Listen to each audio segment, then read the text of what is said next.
Birinchi savolimizning yechimi demak quyidagicha ko'rinishda bo'ladi. Demak, savatda bizda ikkita olma bor va ikkita limon bor. Har bitta meva turidan kamida bittadan qatnashadigan qilib necha xil usulda meva tanlasam bo'ladi deyilgan. Demak, bizda quyidagi holatlar mavjud. Olmadan ham limondan ham bitta-bitta olishimiz mumkin. Olmadan bitta, limondan ikkita olishimiz mumkin. Olmadan ikkita, limondan bitta olishimiz mumkin va olmadan ham limondan ham ikkita-ikkitadan olishimiz mumkin. Demak, kombinatsiyalar sonini hisoblaymiz. Agar bitta-bittadan oladigan bo'lsam, olma olishlar soni 2 xil, limon olishlar soni ham 2 xil. Shunday qilib bitta-bittadan olishlar soni menda jami bo'lib 4 xil chiqadi. Endi olma bitta olaman, limon ikkita olaman. Demak, olma tanlashlar soni 2 xil, ikkita bo'lganligi uchun limon tanlashlar soni ikkitadan ikkitasini bo'lgani uchun bittagina holat bo'ladi. Demak, ko'paytiradigan bo'lsak, bitta olma, ikkita limon tanlashlarimiz soni 2 xil chiqadi. Endi olmani ikkita olamiz, limonni bitta olamiz. Demak, olmani tanlashlar soni 1 xil, limon tanlashlar soni 2 xil bo'ladi. Ko'paytiradigan bo'lsak 2 xil chiqadi. Qo'shamiz. Va endi ikkita olma, ikkita limon olamiz. Demak, ikkitadan ikkitadan tanlashlar soni 1 xil, bunda ham ikkitadan ikkitadan tanlashlar soni ham 1 xil. Ya'ni ko'paytiradigan bo'lsak, 1 xil holat mavjud. Jami qo'shib chiqadigan bo'lsak, bizda 9 javob chiqadi. Va biz bunda kamida bitta deyilganligi uchun ikkitadan olish mumkin bo'lgan holatlarni ham qo'shib chiqdik. Shunda javob bizda 9 bo'lganligi uchun C javob to'g'ri javob bo'ladi. Ikkinchi savolimizning yechimi, demak, A soniga 3 ni qo'shsak 3 ga bo'linadi, 4 ni qo'shsak 4 ga bo'linadi, 5 ni qo'shsak 5 ga bo'linadi deyilgan. Demak, 3 ni qo'shishdan oldin ham A soni 3 ga bo'lingan, chunki 3 3 ga bo'linganligi uchun A soni ham 3 ga bo'linishi kerak bo'ladi. Xuddi shunaqa 4 ni qo'shganimizda 4 ga bo'linganligi uchun, demak, 4 ni qo'shishdan oldin ham A soni 4 ga bo'lingan bo'lgan. A ga 5 ni qo'shsak 5 ga bo'linishi kerak deyilgan. Demak, 5 5 ga bo'linganligi uchun A soniga 5 ni qo'shishdan oldin A soni o'zi ham 5 ga bo'lingan. Demak, A soni 3 ga ham, 4 ga ham, 5 ga ham bo'linadigan son. Demak, A va B mulohazalarini tekshirishimiz kerak. A mulohazada aytilganki, A soni 20 ga qoldiqsiz bo'linadi deyilgan. Rostdan ham 4 ga va 5 ga qoldiqsiz bo'linsa, A soni 20 ga ham qoldiqsiz bo'linadi. Demak, A mulohaza bizda to'g'ri. B mulohazada aytilgan, A soni 15 ga qoldiqsiz bo'linadi deyilgan. Bizda A son 3 ga va 5 ga qoldiqsiz bo'linganligi uchun 15 ga ham qoldiqsiz bo'linadi. Demak, B mulohaza ham to'g'ri. Demak, A mulohaza ham B mulohaza ham to'g'ri bo'ldi. Shunday qilib to'g'ri javob bizda A javob bo'ladi. Uchinchi savolimizning yechimi, demak, Akmal Boburga o'zidagi pulning yarmini beradigan bo'lsa, ulardagi pullar soni tenglashib qoladi deyilgan.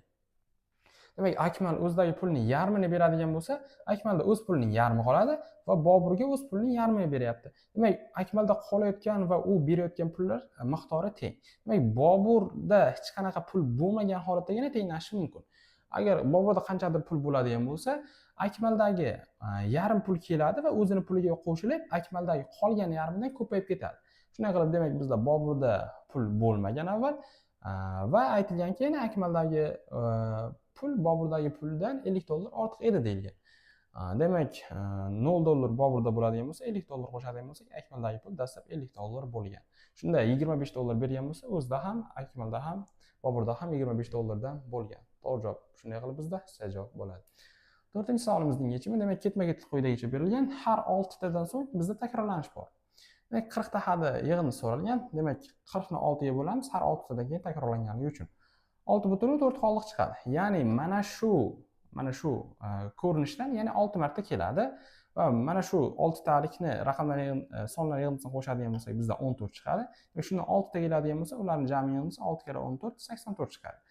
Va 4 qoldi. Bu degani 7-chi mana shunaqalardan, ya'ni 7-chi 6 talikdan 4 tasini olishimiz kerak. Ya'ni bu 4 talik 1, 2, 2 va 3. Ularni qo'shadigan bo'lsak, raqamlar yig'indisi bizda 8 ga teng. Demak, 6 ta mana shundan jami 84 tada 8 ni qo'shadigan bo'lsak, bizda 92 chiqadi. Dastlabki 40 ta xat yig'indisi. To'g'ri javob bizda D javob bo'ladi. 5-savolimizning yechimi, demak, 600 grammlik aralashmada oltin va kumushning nisbati 2 3 kabi deyilgan.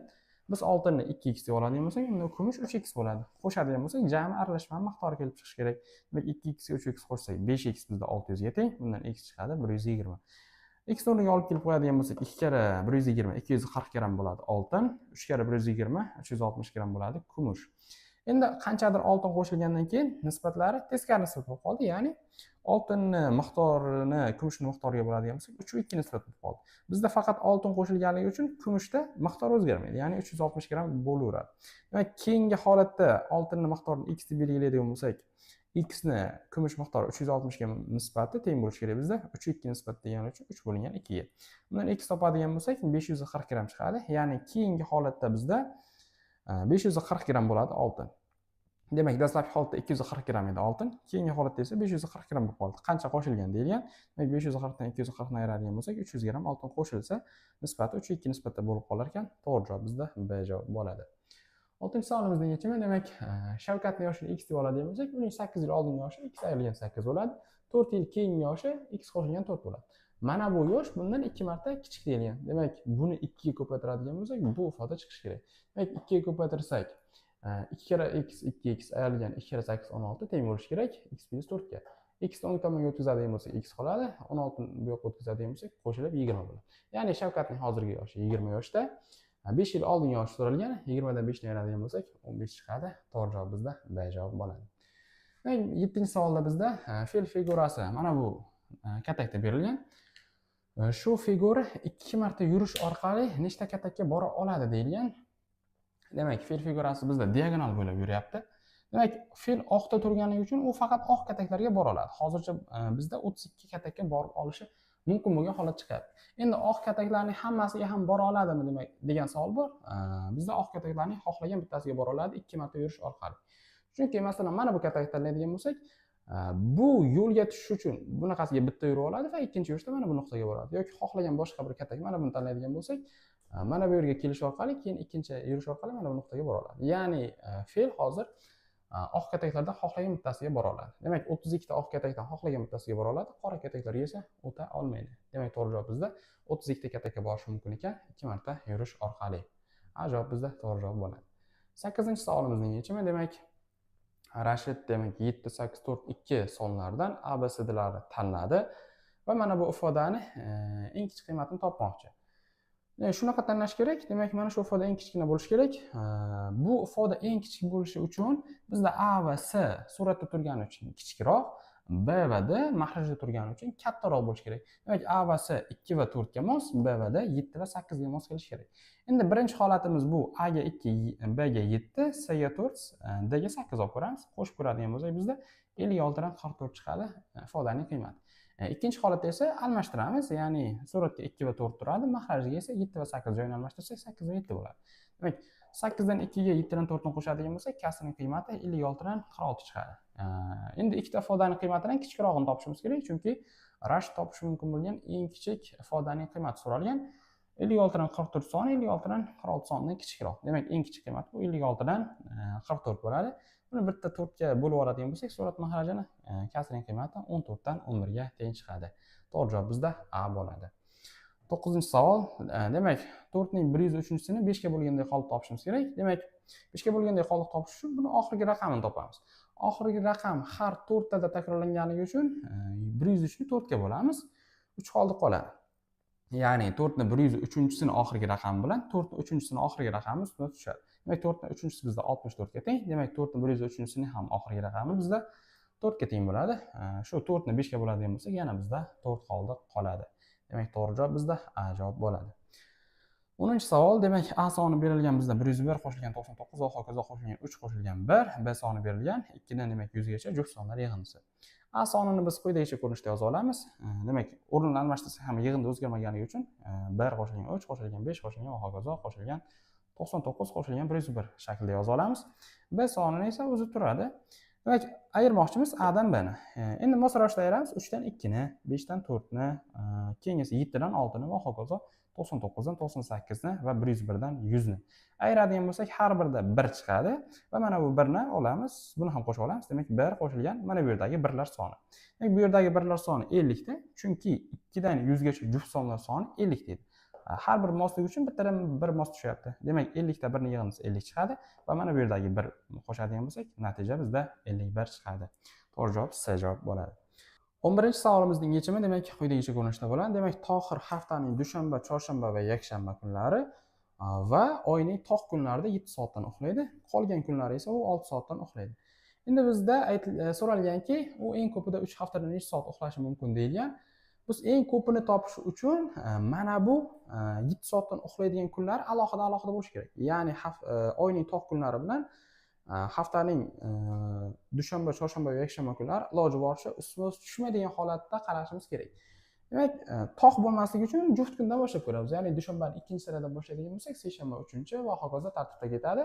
va 3 hafta hisoblanadigan bo'lsa, yakshanbaga 22-sana to'g'ri keladi. Endi dushanba, chorshanba va yakshanba kunlari 7 soatda uxlaydi. Demak, mana bular belgilab olamiz, 7 soatda uxlaydi. Va tog' kunlarni belgilab chiqamiz. 3, 17, 5, 19, 13, 7 va 21. Demak, jami bo'lib bizda 16 kun 7 soatdan uxlashi mumkin va qo'shamiz. Qolgan 5 kun mana bu 10-chi, 12-chi, 6-chi, 20-chi va 14-chi sanalarda u 6 soatda uxlaydi. Shunday qilib jam qo'shadigan bo'lsak, 142 soat chiqadi. Demak, Tohir 3 haftada eng ko'pi bilan 142 soat uxlashi mumkin ekan. To'g'ri javob bizda B javob bo'ladi. 12-chi savolimizning yechimi, demak, mana shu ifodaning qiymatini 2024 ga bo'lganda qoldiq topishimiz kerak. Va 2025 ni 2024 ga bo'lsak 1 qoldiq, 2026 ni 2024 ga bo'lsak 2 qoldiq, 2028 ni 2024 ga bo'lsak 4 qoldiq. Endi orasida ko'paytirish bo'lgani uchun mos ravishda ko'paytirish qo'yamiz va qo'shilgan oxirdagi 1. Demak, 8 1 ni qo'shadigan bo'lsak 9 chiqadi. Ya'ni mana shu ifodani 2024 ga bo'lganda qoldiq, 9 ga teng ekan. Demak, to'g'ri javob bizda A javob bo'ladi. 13-savolimizning yechimi, demak, Hermion sayyorasida 5 ta hafta kuni berilgan. Bu degani har 5 kundan keyin mana shu hafta kunlar takrorlanadi deyilgan. 73-kuni haftaning qaysi kuniga to'g'ri keladi degan. Birinchi sana agar tuga to'g'ri keladigan bo'lsa. Demak, bizda 73-sana kelishi uchun oradan 72 kun vaqt o'tishi kerak. Demak, endi 72 ni har 5 ta takrorlangani uchun 5 ga bo'lib olamiz. 14 ta 2 qoldiq chiqadi. Ya'ni 14 hafta takrorlanadi va yana 2 kundan keyingi kun topishimiz kerak. Demak, 1 kundan keyin F keladi, 2-chi kundan keyin esa yana A keladi. Demak, 73-kuni A kuniga to'g'ri kelar ekan. To'g'ri javob bizda A bo'ladi. 14-savolimizning yechimi, demak, A, B va C to'plamlar berilgan. Biz topishimiz kerakki, A bilan B ni kesishmasini topib turib, C dan o'shani ayirib tashlashimiz kerak. Demak, A bilan B ni kesishmasi bizda mana bu qismga teng, ya'ni ikkalasi kesishgan joyi, doira va to'rtburchak kesishgan joyi. O'shandan, demak, C uchburchakdan mana shu qismni olib tashlashimiz kerak. Demak, qism olib tashlanayotgan paytda mana bu 9 soni chiqib ketib qoladi bizda C dan. Demak, C da qoldi bizda 7 va 5. Demak, mana shu to'plamning qiymati bizda mana bunga teng ekan. Shunday qilib bizda to'g'ri javob B javob bo'ladi.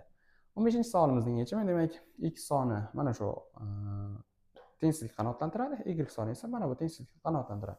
3x qo'shilgan 2y ifoda uchun aytilgan mulohazalardan qaysi biri noto'g'ri deyilgan. A mulohazani tekshiramiz. A javobda keltirilgan mulohaza maksimal 45 ga teng deyilgan. Yo'q, bu ifodaning qiymati maksimal 45 ga teng bo'la olmaydi. X va y ning o'sha oraliq tengsizlikdan qanoatlantiradigan qiymatlarda. Demak, A dagi keltirilgan mulohaza noto'g'ri. Qolganlarini tekshirib ko'ramiz. B da demak x 5, y 6 bo'lganda ifodaning qiymati 27 deyilgan. Demak, o'rniga qo'yib hisoblaydigan bo'lsak, rostdan ham 27 chiqadi. Demak, B dagi mulohaza to'g'ri. C dagi mulohaza tog' ham juft ham chiqishi mumkin deyilgan. Rostdan ham tog' ham juft ham chiqishi mumkin. Agar biz x ga tog', y ga ham tog' oladigan bo'lsak, ifodaning qiymati tog' chiqadi. X ga juft, y ga juft oladigan bo'lsak, ifodaning qiymati juft ham chiqadi. Demak, C dagi mulohaza ham to'g'ri bo'ladi. D da aytilganki, 3x qo'shilgan 2y ifodaning qiymati mana bunga teng deylik. Rostdan ham x lar bizda 3 ta, y lar esa 2 ta. Ya'ni tengsizlik bizda to'g'ri. Demak, tenglik bizda to'g'ri.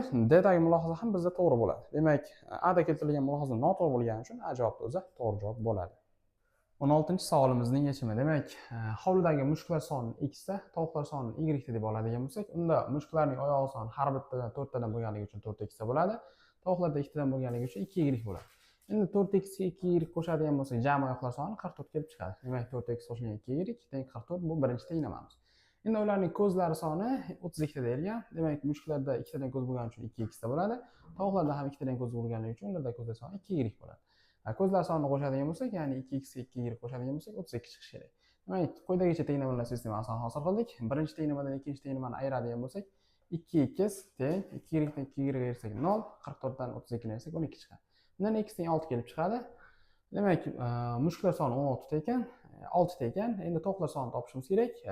Demak, 2x qo'shilgan 2y bizda 32 edi. 2 ga bo'lib oladigan bo'lsak, x qo'shilgan y teng 16 kelib chiqadi. Ya'ni jami ularning soni 16 ta. Agar mushuklar soni 6 ta bo'ladigan bo'lsa, tovuqlar soni 10 ta bo'ladi.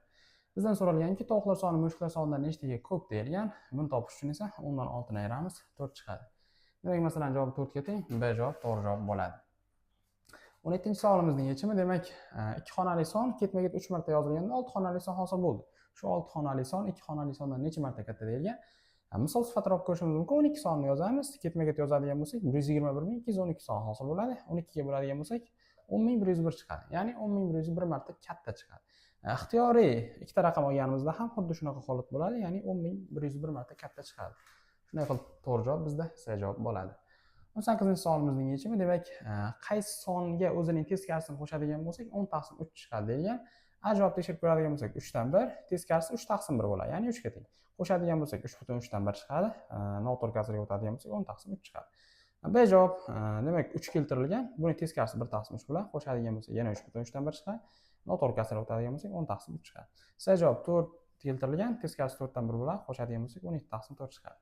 Demak, A va B javoblaridagi 3 va 1 taqsim 3lar o'zaro teskari bo'lgani uchun ularni qo'shadigan bo'lsak 10 taqsim 3 chiqadi.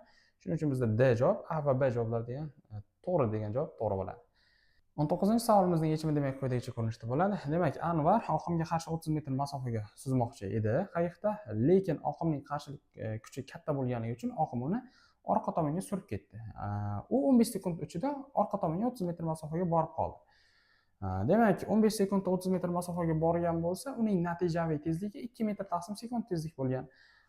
Endi natijaviy tezligi bizda oqimning tezligidan Anvarning qayig'ining tezligining ayirmasiga teng. Ya'ni oqim tezligidan Anvarning qayiqdagi tezligi 2 metr taqsim sekund tezlikda ayiradigan bo'lsak, natijaviy tezligi, ya'ni 2 chiqishi kerak. Bundan kelib chiqadiki, oqimning tezligi 4 metr taqsim sekund tezlik bo'lgan.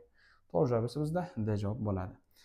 20-savolimizning yechimi demak, 100 ta natural sonning yig'indisi 103 bo'ladigan bo'lsa, ularning ko'paytmasi qaysi son chiqmaydi deyilgan javoblarda keltirilganlardan. Demak, biz agar 99 ta 1 va 100-son sifatida 4 ni oladigan bo'lsak, qo'shsak, 99 ta 1 yig'indisi 99 va 4 ni qo'shsak 103 chiqadi. Ko'paytmasi esa 1 bilan ko'paytiradigan bo'lsak 1 va 4 ni ko'paytiradigan bo'lsak 4 chiqadi. Demak, A javobdagi son hosil bo'lishi mumkin ekan. B javobda demak 98 ta 1 ni olsak yig'indisi 98, 2 ni qo'shsak 100 va 3 ni qo'shadigan bo'lsak 103 chiqadi. 98 ta son, ya'ni 2 ta son bilan jami bizda 100 ta son. Ularning ko'paytmasi esa 1 bilan ko'paytmasi 1 chiqadi, 2 ni va 3 ni ko'paytirsak 6 chiqadi. Demak, 6 ni 1 ga ko'paytsak yana natija 6 chiqadi. Demak, B javobdagi son ham hosil bo'lishi mumkin ekan. Endi agar biz 97 ta 1 va 3 ta 2 ni oladigan bo'lsak, jami 100 ta son bo'ladi. Ularni qo'shadigan bo'lsak 103 chiqadi natija. Ko'paytiradigan bo'lsak 1 bilan ko'paytmasi 1 ga teng, 2 bilan ko'paytmasi 8 ga teng, 8 karra 1 ko'paytma 8 ga teng bo'lishi ham mumkin ekan. Demak, ularning ko'paytmasi bizda C javobdagi 5 ifodaga teng bo'la olmaydi. Shunday qilib bizda to'g'ri javob C javob bo'ladi. 21-savolimizning yechimi demak quyidagicha ko'rinishda bo'ladi. Demak, o'lchamlari 15 ga 20 metr bo'lgan to'rt burchakka tomoni 3 ga teng kvadratdan eng ko'pida nechta joylashtirish mumkin deb so'ralgan. Demak, tomoni 15 ga teng bo'lgan tomonga 3 dan 5 ta joylashtirish mumkin. 20 ga teng tomonga esa bundan 6 ta joylashtira olamiz. 23 ga bo'ladigan bo'lsak 6 va 2 metr qoldiq qoladi. Demak, har bir ustunga 5 tadan va 6 ta ustun bor. Shunday qilib jamimizda 5 va 6 30 ta joylashtirish mumkin ekan eng ko'pida. To'g'ri javob bizda D javob bo'ladi. 22-savolimizning yechimi demak 8 ta ishchi 9 kunda 1 butun ishni qilyapti. Nechtadir ishchi qo'shilgandan keyin jami hosil bo'lgan ishchilar soni x deb belgilaydigan bo'lsak, 16 kunda avvalgi ishdan 2 barobarini qilish kerak. Ya'ni 1 butun ish emas, endi 2 butun ishni qilish kerak. Hop, 5 miqdor qoidasidan foydalanadigan bo'lsak, 8 ni 9 ni va 2 ni ko'paytiramiz. Shu teng bo'lishi kerak x ni 16 ni va 1 ni ko'paytmasiga. Demak, 8 kerakki 16 bo'lgani uchun 16 bilan qisqartira olamiz. Bizda x teng 9 chiqadi. Ya'ni 9 ta ish 16 kunda avvalgi ishdan 2 barobar ko'p hajmdagi ishni bajarib bo'lar ekan. Yana nechta ishchi kerak bo'ladi deyilgan. Demak, 9 ta ishchi kerak bo'ladi 16 kunda bajarish uchun. Avval 8 ta ishchi bor edi. Demak, yana bitta qo'shimcha ishchi kerak bo'lar ekan. To'g'ri javob bizda D javob bo'ladi. 23-savol yechimi. Demak, bizda aytilganki, keltirilgan mulohazalardan qaysi biri noto'g'ri deyilgan. A javobda kvadrat bu to'g'ri burchak hisoblanadi deyilgan. To'g'ri mulohaza. B javobda har qanday sonning kvadrati o'zidan katta deyilgan. Bu mulohaza noto'g'ri, chunki 0.5 ning kvadratini topadigan bo'lsak 0.25 chiqadi. Bu son esa 0.5 dan kichkina. Ya'ni kvadrati o'zidan katta chiqmadi. Shuning uchun B javobda keltirilgan mulohaza bizda noto'g'ri. C javobda 18 va 30 ning eng katta bo'luvchisi bu 6 ga teng, bu to'g'ri. D javobda 4 ga bo'lingan son 2 ga bo'linadi deyilgan. Rostdan ham 4 ga bo'linish uchun ketma-ket 2 marta 2 ga bo'linishi kerak. Demak, D dagi mulohaza ham to'g'ri. To'g'ri javob bizda B bo'ladi. 24-savol demak, chap tomondagi qo'shiluvchi soni x deb oladigan bo'lsak, o'ng tomonda esa 1/4 ko'paygan 100 deyilgan. Hisoblaydigan bo'lsak, bu 25 ga teng chiqadi. Demak, chap tomondagi ifodaning qiymatini hisoblash uchun sonini 1/2 ga ko'paytirish kerak. Ya'ni x ni ko'paytiramiz 2 dan 1 ga, 25 ga teng chiqishi kerak. Bundan x topadigan bo'lsak, 25 ni 2 ga ko'paytirsak 50 chiqadi. Ya'ni chap tomondagi qo'shiluvchilar soni bizda 50 ta ekan. To'g'ri javob A bo'ladi. 25-savolimizning yechimi. Demak, 4 ta son berilgan. Shularning ichidan A, B, C sonlar tanlab olindi. Va shunaqa tanlanishi kerakki, mana bu ifoda bizda eng katta qiymatga erishishi kerak. Demak, qaraydigan bo'lsak, bizda eng ko'p qatnashgan raqam bu A raqami. Shuning uchun A ga 5 ni tanlab olamiz, chunki bizda eng katta qiymatga erishadigan bo'lsa, A ham eng katta bo'lishi kerak. A ga 5 tanlab olamiz. Endi ikkinchi marta ko'proq qatnashgan sonimiz bu B ga teng. B esa bizda ikkinchi bo'lib olishimiz mumkin. 5 ketganligi uchun 4 ni olamiz. Demak, B ga 4 olamiz, C ga esa o'z-o'zidan 3 ni olishimiz kerak, chunki 2 da kichikroq chiqadi. Demak, mana shu ifodaning qiymatini A 5 ga, B 4 ga, C 3 ga teng bo'lganda hisoblaydigan bo'lsak, 105 ga teng chiqadi. Demak, eng katta qiymat 105 ga teng ekan, B javob to'g'ri bo'ladi. 26-savolimizning yechimi, demak, A va B orasida yangi amal quyidagicha ekan. Suratga yig'indisini yozadi. A va B sonlari uchun mahrajga esa ularning ayirmasini yozadi. Mana shu tenglamani biz yechishimiz kerak ekan. Demak, biz avval tenglamani chap tomonga hisoblab olamiz. 5 va 3 ga yangi amalni qo'llaydigan bo'lsak, suratga 5 qo'shilgan 3, mahrajga esa 5 ayrilgan 3 ni yozadi. Demak, qo'shsak 8, 2 ga bo'lsak 4 chiqadi. Demak, tenglamani chap tomoni 4 ga teng, o'ng tomonini yozib oladigan bo'lsak, 15 ga x qo'shiladi suratda, mahrajda esa 15 ayrilgan x yoziladi. Shu ifoda 4 ga teng bo'lishi kerak. Endi 15 ayrilgan x ifodani o'ng tomonga ko'paytirish qilib o'tkazamiz. Demak, 15 qo'shilgan x teng bo'ladi. 15 kara 4 60 ayrilgan x kara 4 4x. Demak, 4x chap tomonga olib keladigan bo'lsak, oldin minusda plyus bo'lib keladi. 5x teng 15 o'ng tomonga ayirishib bo'ladigan bo'lsa, 45 bo'ladi. 5x teng 45 ga. Buni topadigan bo'lsak, x ni 9 chiqadi. Ya'ni tenglamaning yechimi, mana bu tenglamaning yechimi bizda x teng 9 ga teng ekan. To'g'ri javob bizda A bo'ladi. 27-savolimizning yechimi, demak, Fayoz bitta son o'yladilar, o'shani 7 ga bo'lgan edi, 8 dan katta chiqdi. Demak, 7 ga bo'lganda 8 dan katta chiqqan bo'lsa, bu sonimiz 56 dan katta bo'lishi kerak. Demak, shunaqa sonlar ichida eng kichigi so'ralgan, 56 dan katta sonlar ichida eng kichigi bizda 57 bo'lgan. 57 ni 7 ga bo'lgan 8,7 dan 1 chiqqan. Ya'ni 8 dan kattaroq chiqqan. To'g'ri javob shunday qilib bizda C javob bo'ladi. 28-savolimizning yechimi demak quyidagicha ko'rinishda bo'ladi. Demak, A shaharidan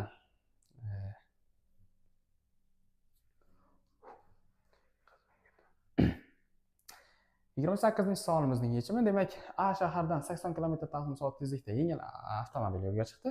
Oradan 1 soat o'tib esa B shahardan 60 km/soat tezlikda yuk mashinasi yo'lga chiqdi.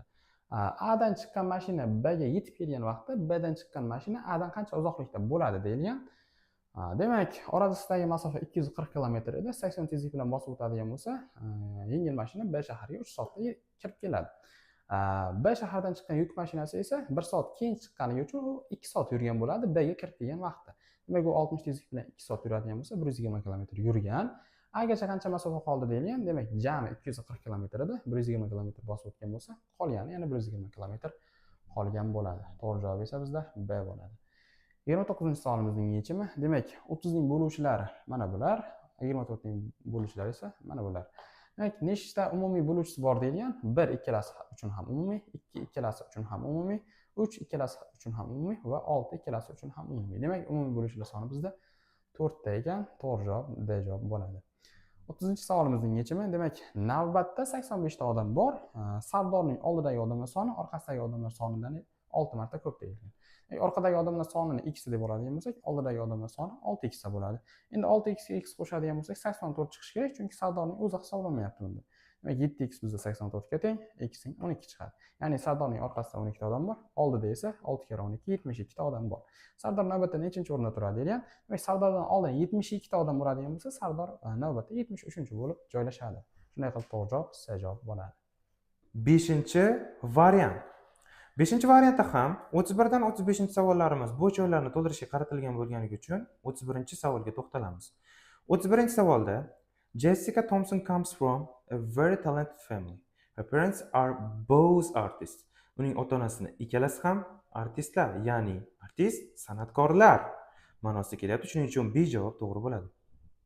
32-savol. 32-savolda to'g'ri javobimiz C, chunki she also has an older sister who is a well-known athlete. Ya'ni uning singlisi bor, aynan singlisiga qo'shimcha ma'lumot berib ketayotganligi uchun who olmoshi shaxsga nisbatan to'g'ri qo'llaniladi. Shuning uchun C variant to'g'ri. 33-savol. 33-savolda at predlogi to'g'ri keladi, chunki at predlogi bilan good at so'z birikmasi aniq to'g'ri chiqadi. Ya'ni Jessica has never been good at sport. Jessica hech qachon sportda yaxshi bo'lmagan. Good at bilan to'g'ri kelganligi uchun grammatik jihatdan to'g'ri hisoblanadi.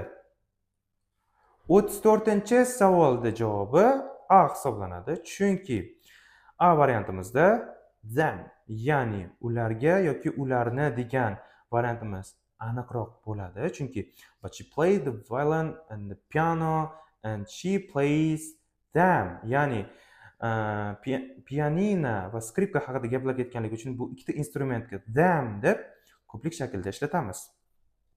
35-savolning javobi D hisoblanadi, chunki around predlogi bu atrofida yoki bo'ylab degan ma'noda to'g'ri keladi. Bunda around Europe last year, around Europe, ya'ni Yevropa bo'ylab degan hududga nisbatan olinganligi uchun Europe'ga around so'zi to'g'ri keladi. 36-savoldan boshlab boshqa turkumdagi savollarimizni ko'rib o'tamiz. Bunda birinchisi to the right synonym to the word, gapga, ya'ni to'g'ri aytgandagi so'zga to'g'ri sinonimni topishimiz kerak. So'zimiz famous, mashhur. Bunda A variant well known, taniqli degan so'zimiz to'g'ri sinonim bo'lishi mumkin. 37-savol. 37-savolda katta harflarda berilgan gapda katta harflarda berilgan so'zni antonimini toping deyapti. Demak, bizda she started playing, u o'ynashni boshlagan bo'lsa, u tugatgan degan gap so'zimiz to'g'ri kelishi mumkin. Antonimi varianti, ya'ni B variant to'g'ri bo'ladi. 38-savol. Find the line with only irregular verbs. Faqatgina noto'g'ri fe'llarni toping. Bunda noto'g'ri fe'llar C variantida. Come and be fe'llari noto'g'ri fe'llar qatoriga kiradi. 39-savolda to'g'ri javobimiz more talented. Chunki bizda choose the comparative degree, ya'ni berilgan gapdagi, berilgan katta harfdagi sifatimizga qiyosiy darajani topishimiz kerak. Qiyosiy daraja talented, talantli so'zga more talented to'g'ri keladi. 40-savol. 40-savolimizda find the right future simple form of this sentence in the negative form given below. Pastda negativ formada berilgan gapimizni kelajak zamon shaklini topishimiz kerak. Jessica didn't go on her first concert tour last year. Jessica o'tgan yili o'zining birinchi konsert turiga bormadi. Demak, Jessica o'zining birinchi konsert turiga bormaydi degan gap topishimiz kerak. Bunda C varianti Jessica won't go on her first concert tour. Mana shu javobimiz to'g'ri keladi. 41-savol. 41-savolda berilgan savolga to'g'ri javobni topishimiz kerak. What does Jessica study? Jessica nimani o'qiydi? Nimani o'rganadi? Unda 41-savolimizda to'g'ri javob C hisoblanadi, ya'ni music, u qo'shiqni o'rganadi. 42-savol. Berilgan gapga to'g'ri teskari formada berilgan gapimizni topishimiz kerak. She spends many hours practicing new songs. U ko'p soatlarini yangi qo'shiqlarni practice qilish uchun, ya'ni amaliyot qilish uchun, yangi qo'shiqlar ustida ishlash uchun sarflaydi. She doesn't spend many hours practicing new songs. Bu gapimiz present simple da kelganligi uchun she doesn't spend many hours practicing new songs grammatik jihatdan to'g'ri bo'ladi. To'g'ri javobimiz A. 43-savol. 43-savolimizda berilgan gapga xuddi shu ma'noni anglatuvchi boshqa gapni topishimiz kerak. Jessica Thompson comes from a very talented family. Jessica Thompson boshqa judayam talantli oiladan. Demak, C variantimizda Jessica Thompson's family is full of talented individuals. Jessica Thompsonning oilasi talantli odamlar bilan to'la, ya'ni talantli odamlardan tashkil topgan. Bu gapimiz mutlaq ma'no jihatdan to'g'ri. C variant to'g'ri. 44-savol. 44-savolda berilgan definitionga mos so'zni topishimiz kerak. An older sister who is a well-known athlete. Kattaroq singlisi yoki opasi mashhur atlet. Kim mashhur atlet? Kim u? Ya'ni tekstda ichidan u inson Jessicaning singlisi. Jessica's sister. To'g'ri javob D. 45-savol. 45-savolda biz to'g'ri gaplarni tekst ichidan topishimiz kerak bo'ladi. Bunda B javobimiz to'g'ri hisoblanadi. Nimaga? Chunki birinchi va ikkinchi va to'rtinchi gaplarimiz to'g'ri. Jessica has never been good at sport or art. Jessica has been playing music since she was 6. Her parents are talented artists. Mana shu gaplarimiz to'g'ri hisoblanadi.